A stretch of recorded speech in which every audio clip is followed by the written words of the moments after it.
Homecoming crash. It was too real that night, the night we left the dance.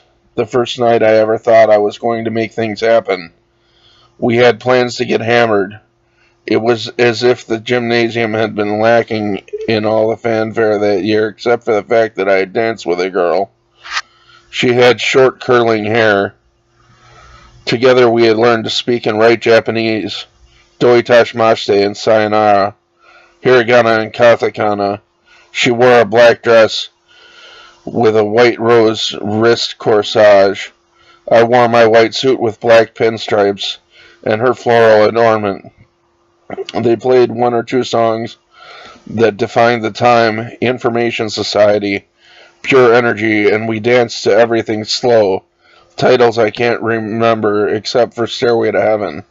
So we left together and climbed into Mom and Dad's red wagon and slowly pulled onto Portage. I took ferry and decided to follow 16th Street back to Pine.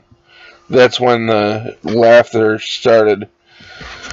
A slightly intoxicated laughter broke through the back, and I turned to see what was happening. The shadows crept over the sign at Walnut, so we were there, 20 feet from clear of the other side of Walnut, and my foot finally hit the brake pedal. The car stopped. Terrors of twisted limbs massacred my neurons as I saw the light. Twin beams flashing toward us at 40 miles an hour. My foot wouldn't move. And then fender connected with axle. Everything was in motion. Welcome to the jungle, but somehow we just bounced left and stopped, and everyone was still uniform. There were flashing lights before I could open my door. A man with a hat and flashlight and a gun.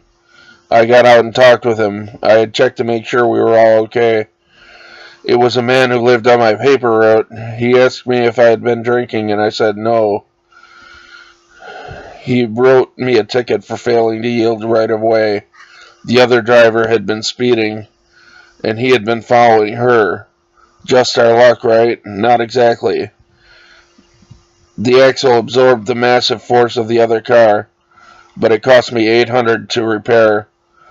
I had to work it off that year, and Charlene seemed to vanish after Rob and Karen helped me get her home. Ike and I rode the bus for a couple of weeks. I'm not sure I'm over it, though. It's not exactly like bumping into that first telephone pole. It's something a little closer to falling off target in Skydiver.